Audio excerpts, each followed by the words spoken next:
Hello YouTube. Good afternoon. Tizo kila afu tong em o. Kasanay kan enlock ko nge. Kasanada zati hey. Kama hiyanin FZ25 BS6 oma. O da kata dito ato na hiyan. Lungmuat le no chaltang inkara ko oma tunan kay main solo. Katsuwa ka ni kay main. Hun right tak video. Right video kan na ito lo nuwa win ahiyan. Right video kan na ito na. Chumi minti lo tin sak thei tu chu Yamaha Thansanga Sons FZ25 min pe right na turin noi na hianin kong katan nem to khop mai kilometer ai zo tanga tukina da son pakat ati vela ka chuaka chuam he hi kan than chin ramani ta kan drone footage te kain mo drone tanga da intrana ni dang lo ang takin April to is back but ma in kedeng kan drone footage khalo langa when hianin hin kan in kom don ne karai don wa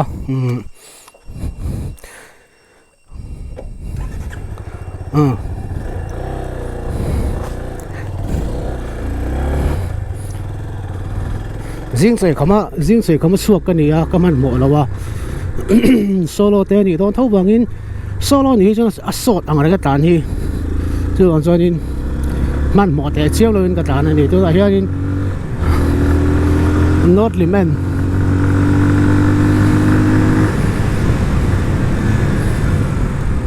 sai hian tu te nge lo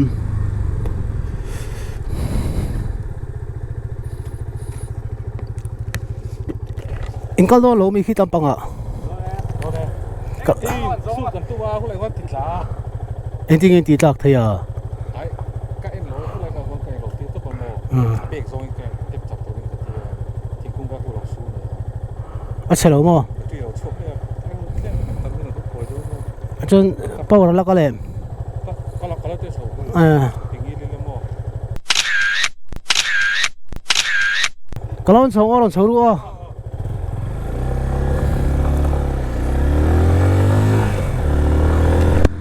chua ngà tên nè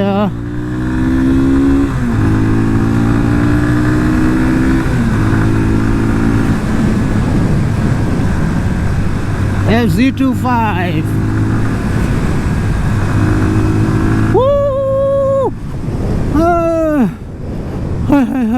hay nôm tục ta lâu nó đây tục tầm dọc chú công ngạc măng to hun tam zok chu ko mang to ka starting wel ka ka siam lo tum chu ti dan thau lek teng ka tia da bo na chon veina hian but thar ka buna ka unboxing kha in munga khan min ti buai ni ala khong lu tu ka gear thak shift mo rear brake me era ti vel te khan problem tam tak kana ya kon feel tam tan po tan le thei lo ni tu na po dik tak chuanin rear brake ka mang lo front brake do cha sari kong koya ka manga downshift ka ni maya chu tiang chuan ka ear lock sorry hun ka manga ni he FZ25 BS6 nen hianin pura bata hianin kalma sa 100 kan right to mai don mi tia ma ser sura wangin kan right sok lewa voina hianin kan han right sok le kum engam mazat nuwa kum engam maza chung FZ25 ne kan in kom trin kan right dun trin na chang le kong chia kong sha ha le nuwa ma mo su le sa tu tiang hun kan lo mang ho kan lo man dun to nuwa khang zat nge tun tha hian tha tunan tha som na tha som nuwa FZ25 BS6 ne kan lon red le lung len thak le mai sa le min kan lo khal lo rei to dewa chu ti chung chuan kan review ve ang te kan soi thok ang khanin BS4 ne chuan ain ang lo ani a corner lu dan le a chu dan te khang zung ang khan le a suspension la te po dang lam na tam tak ro to BS6 ai chuan frank taka ka soi ang khanin he bike hi BS FZ25 hi speed riding ngai na tan chuan bike ti chili tu kanilawa asan chu anon siam dan kalphung hi enge tu tianga tan zur mo ti de zur na tur ang si siam duan ani lo wangin hei chu commuter bike kan ti mi te kan soyang the family bike nitin ei zonga chuak office kal ti te khanga khanin hi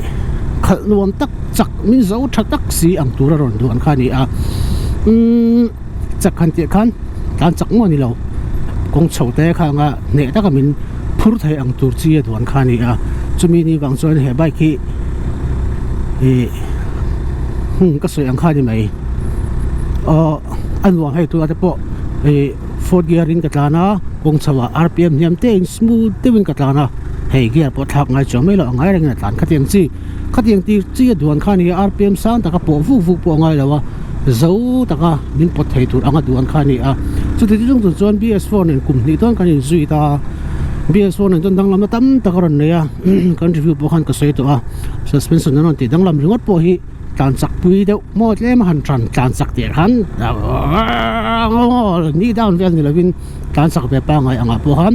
hei short advantage chu aron nei to shim ni ti kha review ni pa deuh rebin kan sei vele thok thok ani chu bike thar nuam tak bike hi an zor lai ni lo hei hi kan review mu sak po khan an zor lai ni om sia na lei tu le ta na van nuam dong lo ve te inon ti thei inon ti ya hei demo ni a bike reng hi atharon chuan demo dealer le agent dealer le company factory in car hian exact chumi person chuan demo le thei tiang si hian ama exact person in ngian le chu ka hrelowa athena chuan 50 te poni athena chuan 70 te poni mai thei ka tiang khan customer te na an khal chin tur mo ka tiang chu shim khawm ta chumi chu tuna hemi ka khal chu hi ni hei an zor lai ani lo chuan kan soi zaw nga MT15 tu na Yamaha na min kol tir po hi demo thoni mo zor lai ni lo khatiang chi kha company tin lir thei zuara te heng electric zuar camera zuar te ngata point demo thina kha ngang kha zor phal lo ka she so lo chuan kum thum tal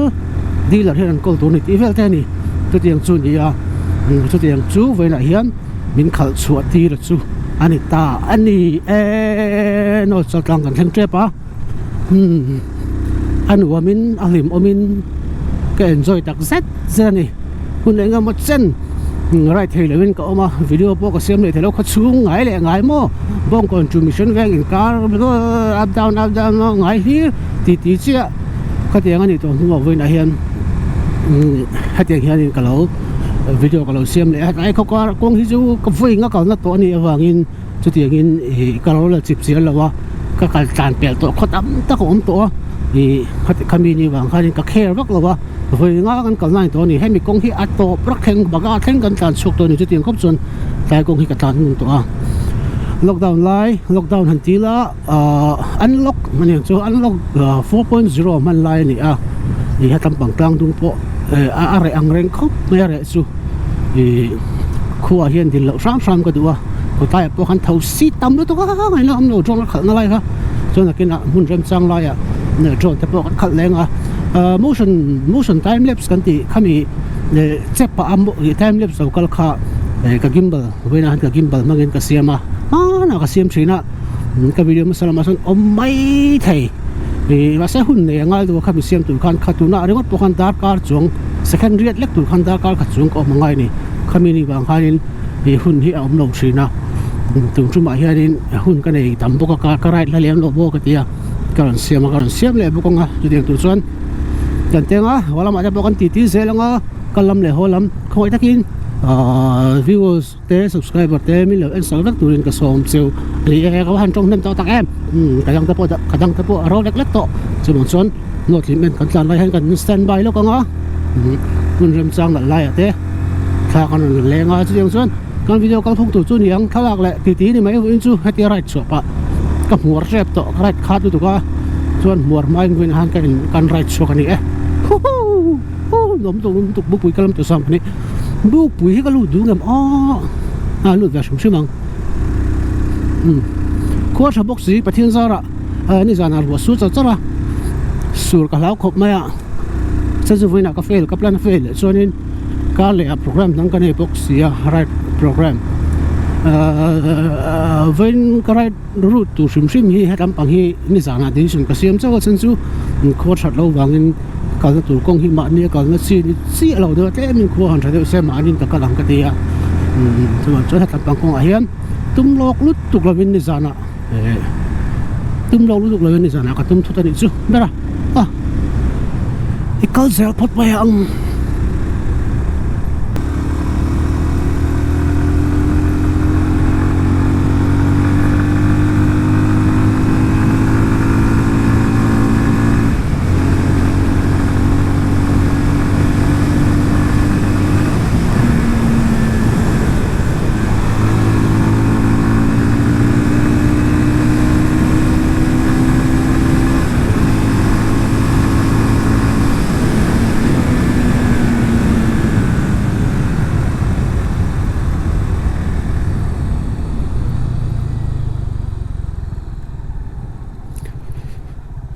mồi dìa hi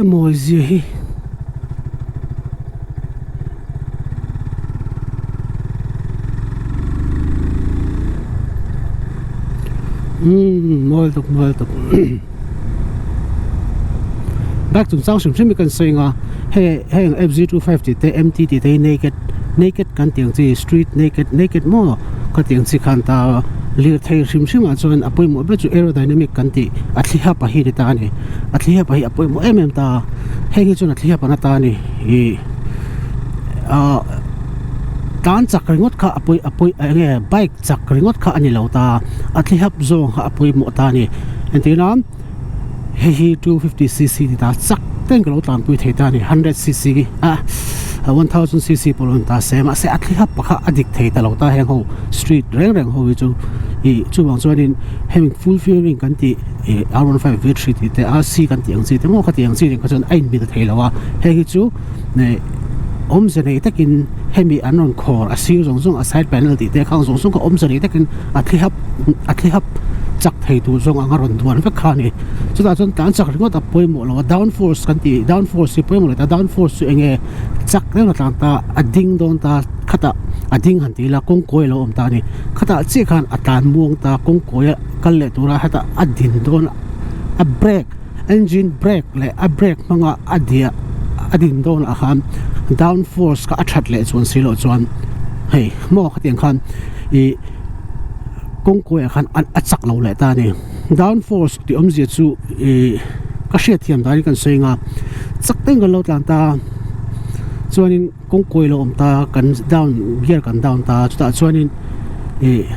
a force ka aron down tu thi na aron nam tu ra kha khamin nam tur ang kha downforce chone aron nam tu ra kha timayang tan ka ding lok don chuan khami kha aron nam ta ni a bike kha aron nam ta a bike ka moli them kha aron nam ta downforce churon siam ta chuan nget te win che si la win kong koi khan hatia enge shake om si lo khan asiam ta ni chunga tak chuanin heng naked ho mo akor naked kan tia naked chu ruak sap trong chuan mizo trong chuan ruak hel hu ho chu khateng te kha ane thalo ta keima experience ani chu ka soi a tu ma mi dang karon lo keima ngai dan ani chu ka soi chumi ni wang chuan heng naked version thrim chu a cc mil pui antina he FZ25 ani ta R25 cc in ang chia mo eng kimin ang chia ni ta se full fairing nan tlan ta se ain chak leyang a chan chu engine in ang ma se a thli hap te a downforce te khang song kha aron dang lam ta chumi chon advantage sam tak ani thin ta R15 V3 te ponga tengi a chak em kan ti chuan chumi bo ka chu ka soi bo ka chu engine kha chu lo khoi dang lam de hlek ma se ka chu lo da thata angila a thli hap ani chu kan project ber kan topic ber chu mo chung wel chu kan soi bel ani chu chu din chuan hei FZ25 chu ka khana china ka ngai dan te ka soi to a khatiang kha ni maya han tan han leo pui tur chi anga duan ani lo ti hi war takin ka soi du ni ta hianin kan chol du ngem o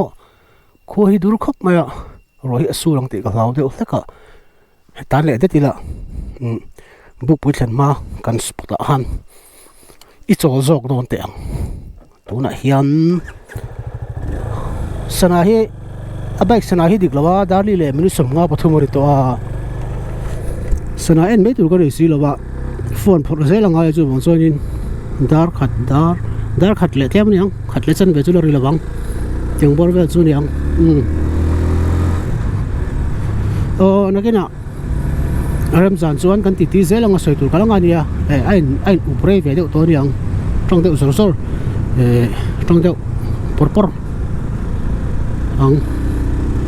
ro su lo an nuam va an nuam chine dam na risel na sak na min petu vein thlanga covid veilowa siam tu pathian hi avan thatak em heti kan right le thei mai po hi mal som nan na satak ani kalom lutuk ka ba han lom te lul em an nuam boxi Red Bull kain to ku dai han voina hian Red Bull break nuwa introduction mo video intro siam tin ani chu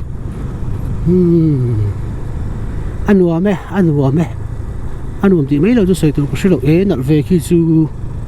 pial tle patringin tuir luang thani kha hola ma bikers brotherhood chung chang te le thil poi mo song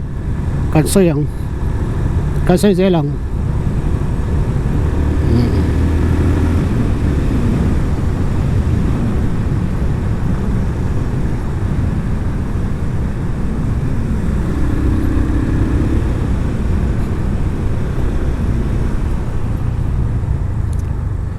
tai hanin ding te ang deuh wanga nal don tat drone ka khal don ta hian let's fly ka ta lu dung ta du ko nga ka ta don let's fly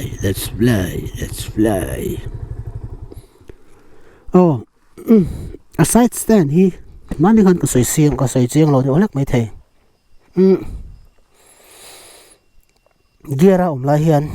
geara omlai side stand te chuk thak che khana thita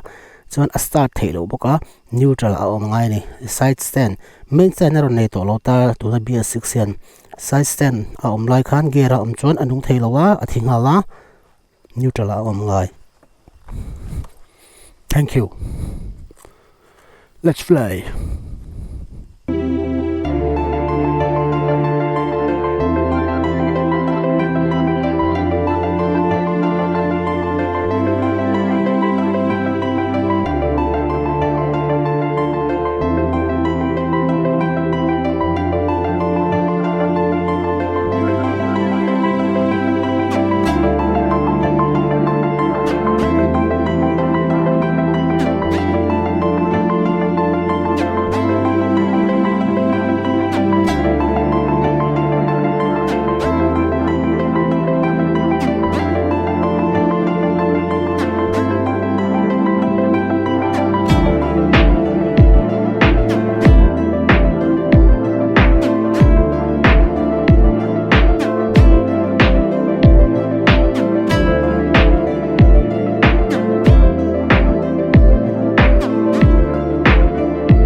ni le minit nga are to at kona hian I malampang hi chu ka kal to mai nga I kalet le mai nga chan chu ka bike ken hi voina ka bike ken hi I dealer a dalet le ngal ka du awangin I dealer an khar man ka haus ya voin hin sin khan a date vel hi ka sei le sai lok bok a lo ya voin hin ni ania October ni ania pu gandhi a pian cham Happy birthday Mr. Sir Gandhi freedom fighter father of the nation happy birthday le happy birthday kan hole vang to nga hian han khop nei in chu mani kal hi chuanin solo hi chuanin lem chuan thil hun hi chu akal nge hun hi chu kam nei deuh tang pui ni in ka sia chan chu ke ni ho abigin kan chen ho in thava ka kan right hianin nuam kan ti vel chol hi ni kan han chol a han ti tak tak hi dar kar khat vel kan lo chol le thina ha kan hun hi pai na sa thai tu ka mane kal hi chuanin tian kan ding kan chol pon tu ma ti pui tu om hek lo phone signal thalo phejan ti tu om lo tu la signal hi thalo vel veka Airtel ka mga signal hi ala thalo de cha chu wang chuanin chol rai va ka ngai lo ma se ka chol rai chan be zo ko chu motion time lapse ka sim wang hanin ka chol rai zo ma a ni lo phe se long chuanin ka chol rai lo ma tang ka ding zo nga kal le nga zel thayang ka tiang vel kha ni a te drone ka khal le zo ka nga bisu group right asort lo na chin chu chu ni a so thi sa pho hianin pathum pali item ani to hi chuanin group enge crowd ani to a no one asort to lo ni right hi no one right hi sort to chuanin a claim hi sort to a ti ba ta lo sai ni chu ko hi ran dur le khul to ma sa ku tam pang khu chu dur lo wa yang wa chu ni han nuam hor va bai khal nuam boxi khuan nuam boxi lum si lo ni sa chang at om boxi lo dur vot si lo lum boxi lo what a right day ni to right ni vein ang chu right ni ta na cha hi om chuang lo ti vel ani no chal tang le book wi in kara ka chok la ni chu ka kheng lo ni chu book wi hun chuan nei lo gila not li men kheng te po ka cha ko ma se voina tan bik chuan tun chu ma tan bik chu tai thleng hi kan kal phot anga tai thleng ti lenga sa tai thleng ka ni chu chuan ni danga ai la zo te po kana la kal lenga sole soinu mizoram chu abikin aizol a khoi dang poni khoi ko poni nga hankal na tur te chemi om lo wa lang ang si pe jon riak chu ni se khoi amo atu rong ji te po khati thenga ma se tai ho le nga tu rong chi chuan kong hi chu tu kira tam lo wa han to tu ri tam lu thuk lo wa to khat la ya dap chola ma kan han rai tak tak kha chu viewers se pon in on din do mai khamo khatiang do chi han hankal na tur te vak hi om lo wa ron right ru chumi hun a jon ka ru te min on ti thina inbox sa te IG te po min on thina ka sei photo ang khan kan la ti lo ting le thei lo ni kha thil kha ti lo te thei hun chu kan nei nge nga he eng pe nge ko se lo ti ga mu chuan zam riak te pon kan la right ve ang chu he pandemic hi han zo sala shipui len la ya riak tura han right vel ka su til ti chi ai chi lo bok nen kan lai sa thiam sel mai niang chu ti te kha ka lo sei ni chuan kat ti ki lo don mi lo nga thau so lo ru video chung chang ma ne khan lem mai de khan ka video hi a fi lo in ti a chumi khami te na kan en chuan chumi a fi lo bik ti khati in ti ka video siam na ka thung sim sim mi kala soi chip sia lu tuk lo ni in ka sia kumin June ni som June ni ru June ni kwa khami lungmo charity right mo kam nei tang khan ka video hi kat tha ka ni 2.7k fikin kala 2.7k 50 fps fikin kala ta ni GoPro hian hata helmet mi ni mo hata board mi ni mo chumi fak chun kala chuanin chumi chu timeline a ka editing software hi phone atangin emi khoi thin mi ron ti hi phone atangin ka khoi ngai lo number 1 a khola chia editing software pa ngai a Adobe Premiere Pro 2018 ka khoi thin ni chu chiang em Adobe Premiere Pro 2018 a chuan chu timeline a hianin ama frame rate chin ka da luta a chuan chumi chu 1080 ka export hin ta ni ka export don hian YouTube hianin bit rate ka 16 ka default ani a chu afia tok lo ka sheta wangin ale thokin 31 ka da thin ta ni alien thin reng boka ka video hi antinon minute som ni video hi minute som ni a chuan hian minute som thuma chuan hian 8GB te ni thin ni ka video hi pakhat ka karon upload hi lian tha thai khop maya chu tiang chuan tun nai hian ka kal ta chara chu chung chuan afia tok lo in la ti hi ke po ka sa thiam lo hi chu YouTube hian resolution hi alo pai ve to thin na hei ani shimshima WhatsApp ate portal kan in thon top zone document kan thon lo chuanin a chet e bi mo thawak khatiang khan kan han da lu chi khan afia lo ve boy ni chumi ni wang chuanin bit rate 16 a apom kha ale thokin ka data apai chet le tur hisapin chuti chung chuan afia tok lo kan la ti thina ke pon ka ti thawnia ha chu ti vak ngai na ka shelo tu mi ka video song poi chu tiang to thau chu ni a minute som ni akai hian atang puin 15 minutes real ang chite po hi 3-4 GB ani chho mai zel